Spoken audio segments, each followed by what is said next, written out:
श्री स्वामी समर्थ. स्वामी समर्थ महाराजाबद्दल आलेला एक खरा अनुभव. एक सर्वसामान्य कुटुंब असतं. त्यांच्याकडे फक्त एक छोटीशी एक झोपडी असती आणि त्या झोपडीत आई, वडील आणि एक मुलगी, त्यांना भाऊ नसतो. कालांतराने काही दिवसानंतर त्या मुलीची आई वारती. वारल्याच्या नंतर त्या मुलीचा सांभाळ तिचे वडील करते, पण तिच्या वडिलाला दारूचं व्यसन असतं. तर तिच्या वडिलाचं त्या मुलीवर जसं पाहिजे तसे ती तिची काळजी घेत नव्हती. मग थोड्या दिवसानंतर ती मुलगी रोजमजुरीला जात होती. 100-200 रुपये रोजाना काम करत होती. मग काम करत असताना ती वडिलाला थोडी मदत करत होती, की शाळा शिकत होती. पण ती तिच्या नशिबाला केव्हाही असं हे म्हणत होती की माझं नशीब चांगलं नाही आहे, आपलं नशीब चांगलं नाही, आपली आई आपल्यामध्ये सोडून गेली, आपण गरीब घरात जन्माला आलो, आपल्या आयुष्यामध्ये भरपूर संघर्ष आहे. असं असताना ती मुलगी एका दुसऱ्याच्या गावातल्या एका श्रीमंत माणसाच्या घरी कामाला जाते रोजाना, रोजमजुरीसाठी. तर तिथे एक माणूस तिला बघतो आणि तो म्हणतो की असं असं स्थळ आहे, श्रीमंत लोक आहे आणि तू दिसायला सुंदर आहे, तर तुझ्या वडिलाची इच्छा असेल तर आपण विचारून बघू आणि तुझं काय म्हणणं आहे सांग. तर ती मुलगी म्हणजे ती गरीब असल्यामुळे तिची इच्छा, तिचे वडील आणि तिला वाटलं जर आपलं चांगलं होत असताना आपल्याला आईनी वडील तर आपले दारू पिते, तर तिने होकार दिला आणि तिच्या वडिलाला विचारलं त्यांनी घरी येऊन. तर तिच्या वडिलाला वाटलं की जाऊ द्या, आपल्याला पण असं दारूचं व्यसन आहे आणि मुलीचं चांगलं होत असेल तर काही अडचण नाही. यांचाही समाज वेगळा होता आणि यांची जात वेगळी होती. दोघांची जाती वेगळ्या होत्या. पण कालांतराने असं झालं की तो मुलगाही त्या मुलीला चांगला जीव लावत नव्हता. तर त्या मुलीला असं वाटायला लागलं की आपलं आयुष्य काहीच खरं नाही, आपला पहिलाही वनवास होता, आताही आपल्याला वनवास आहे, आपलं आयुष्य सगळं वनवासासाठी जन्माला आलो आपण, फुटकं नशीब आहे आपलं. ती रोज रडत राहायची, जे काम भेटेल ते करायची, कारण तिकडं ती गरीब असल्यामुळे तिला सासू बिलकुल जीव लावत नव्हती. तिचा नवरा चांगला होता, पण तिच्या नवऱ्याचं कोणी घरात एवढं ऐकत नव्हते आणि सासू सासरे तिला खूप त्रास देत होती. ती बिचारी एका म्हणजे कोपऱ्यात बसून कधी बाथरूममध्ये जाऊन रडत होती. ती खूप म्हणजे असं कधी पण असं टेन्शनमध्ये, तिला असं वाटत होतं की आपण फाशी घेऊन मरून जायला पाहिजे, कारण तिला माहेरच्याकडून कोणाचाच सपोर्ट नव्हता. वडील दारू पिऊन घेत होते आणि आईचा तर मग आई होती, कारण आई वारलेलीच होती ना, आई असते. तर तिला असं वाटलं की आता काय करावं काय नाही, आपल्या आयुष्यात काहीच खरं नाही. मग तिच्या एक दिवस ती काय करते, तिथंच थोडं शेतामध्ये कामाला जाते, स्वतःच्या शेतामध्ये, कारण तिच्या नवऱ्याकडे शेती असते. तर गेल्याच्या नंतर मग तिला सांगते बाबा की तू एक काम कर म्हणे, तुझे सासू सासरे जर तुला जीव लावत नसेल तर तुझ्या नवऱ्याला सोबत घेऊन तू एखाद्या शहराच्या ठिकाणी जाऊन तू कंपनीत काम करा नवरा बायको आणि तिथं राहा, कारण तुझा नवरा चांगला पण सासू सासरे तू जीव लावत नाही. तर ती तसं तिच्या नवऱ्याला सांगून बघते. तर तिचा नवराही ती या गोष्टीला होकार देतो की बाबा जाऊ द्या, आपल्या बायकोला खूप त्रास आहे घरामध्ये, तर आपण आईवडिलाकडे पण तर भरपूर प्रॉपर्टी आहे, पण आईवडिलाला आपण भरपूर वेळ सांगून बघितलं पण आईवडील काही ऐकायला तयार नाही. तर आपण एक काम करू, जाऊ एखाद्या शहरामध्ये, तिथं मी काम करेन आणि तू घरामध्ये थोडंफार त्याचे भांडी गिंडी घासून काहीतरी करून आपण बाहेरच राहू, कारण तुला भरपूर त्रास आहे. तर ते बाहेर जाते. बाहेर गेल्याच्या नंतर त्यांना कुठंच काम भेटत नाही. तर मग ती भरपूर परेशान होऊन जाते.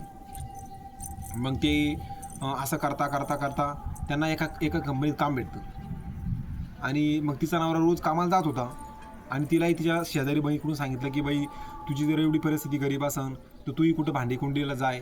मग ती एका शेजारी भांडी कुंडी धुवायसाठी जात राहते.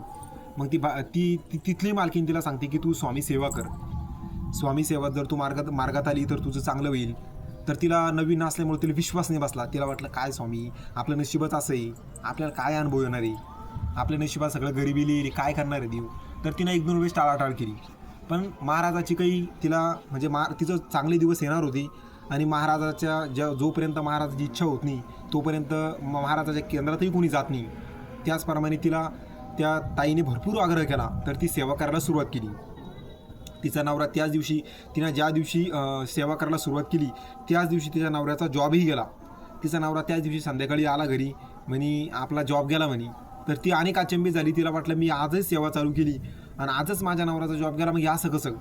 तरीही तिनं एक अनुभव नसतानाही तिनं सेवा चालूच ठेवली.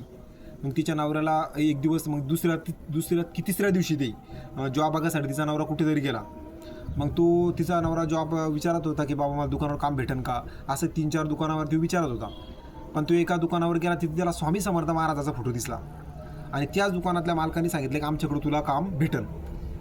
त्याला एवढा आनंद झाला आणि त्यांनी घरी येऊन त्याच्या बायकोला सांगितलं की ज्या दुकानामध्ये स्वामी समर्थ महाराजांचा फोटो होता त्याच दुकानामध्ये मला काम भेटलं.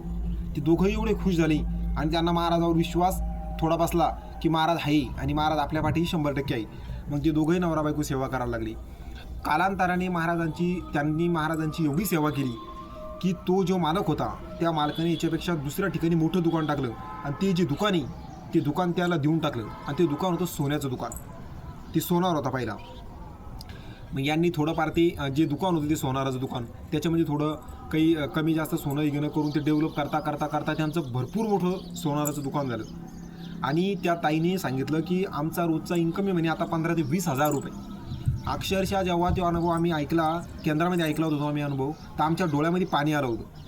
खरंच महाराजाचा ज्या भक्तांना महाराजाचा अनुभव आहे त्यांना तुम्ही विचारा. स्वामी समर्थ महाराज प्रत्यक्षात ज्या भक्तांनी त्यांची मनापासून सेवा केली ते महाराजाला कधीच विसरू शकत नाही. आणि त्या ताईनं सांगितलं जर मी स्वामी समर्थ महाराजांची सेवा जर नसती केली म्हणे तर माझं आयुष्य आज कुठं असतं हे बघून माझ्या अंगावर अक्षरशः काटा येतो म्हणे. कारण हा अनुभव ज्यावेळेस आम्ही ऐकला होता त्यावेळेस सगळे आम्ही सुद्धा हतबल झालो होतो.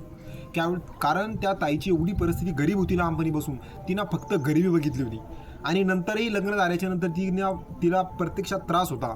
तिने भरपूर संकटाला हे केलं, पण महाराजाच्या मनात तिचं काहीतरी चांगलं असेल, तिचं पाठीमागचं काही पूर्वपुण्य असेल, तिला स्वामी समर्थ महाराजांनी जवळ केलं. आणि तिचा अनुभव ऐकल्याच्या नंतर आम्हालाही वाटलं की स्वामी समर्थ महाराज खरंच भक्तांना कधीच रिकाम्या हात खाली देत नाही. तुम्ही जरी महाराजाची सेवा करत असेल, तुमच्या आयुष्यात कितीही संकट आले असेल, कितीही अडचणी आल्या असेल, तुम्ही बिलकुल सेवा सोडू नका. कारण स्वामी कधी ना कधी तुमच्या मदतीसाठी 100% येईल. फक्त त्यासाठी तुम्हाला गरज आहे त्या वेळेची. कारण ज्यावेळेस तुमची वेळ येईल त्यावेळेस तुम्ही जरी महाराजाला एक मूठ मागितले असेल तर स्वामी समर्थ महाराज तुमच्याकडे टोपलं घेऊन येत राहतात.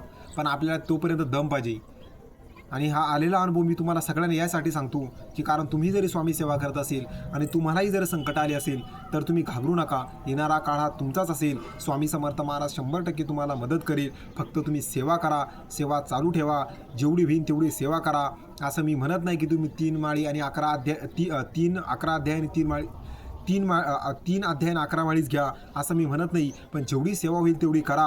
कारण स्वामी समर्थ महाराजाला सेवापेक्षा तुम्ही त्यांच्यावर विश्वास किती ठेवता हे महत्त्वाचं आहे. जर माझ्यावर कितीही मोठं संकट आलं तर माझ्या पाठीमागं जो आहे तो सगळं सावरून घेईन एवढं जर तुमच्या मनात जरी पक्का विश्वास असेल तर स्वामी समर्थ महाराज नक्कीच तुमच्या पाठीशी उभे राहणार. कारण स्वामी समर्थ महाराजा सेवेपेक्षाही त्यांच्या मनामध्ये आपल्या मनात किंतु आणि परंतु आला नाही पाहिजे. जर आपल्या मनामध्ये सेवा करताना किंतु आणि परंतु आला आणि आपण कितीही सेवा केली तर त्या सेवेला काही फायदा नाही. जर तुम्ही सेवा कमीही करून तुमच्या मनात किंतु परंतु येत नसेल तर स्वामी समर्थ महाराज 100% तुमच्या पाठीशी राहून तुमचे सर्व संकट दूर करण, तुमच्या आलेल्या प्रत्येक अडचणी दूर करण, तुम्ही पाहिलेले उघडे डोळे सगळे स्वप्न पूर्ण करेल. तुमचा कोणताही प्रश्न असो, नोकरीचा प्रश्न असो, लग्नाचा प्रश्न असो, घराचा प्रश्न असो, कोणताही आर्थिक प्रश्न असो, मानसिक प्रश्न ताण असो, शरीराचा असो, आरोग्याचा असो, कोणताही प्रश्न असेल, कारण स्वामी समर्थ महाराजांसाठी जगाचे चालक मालक पालक ब्रह्मांड नाही का ते त्यांच्यासाठी कोणतंहीच अशक्य नाही. फक्त तुम्ही सेवा करा आणि या सेवेचा जो तुम्हाला मेवा भेटेल तो इतका मोठा भेटेल की तुम्ही ज्या दिवशी भेटेल त्या दिवशी तुम्ही प्रत्यक्षात म्हणशान की स्वामी राया आम्ही विचारसुद्धा नव्हता केला की तुम्ही आम्हाला देशान, पण ते तुम्हाला भेटन आणि त्या दिवशी तुमचा आनंद गगनात मारल्याशिवाय राहणार नाही. एवढे बोलून मी माझे 2 शब्द संपवतो. श्री स्वामी समर्थ.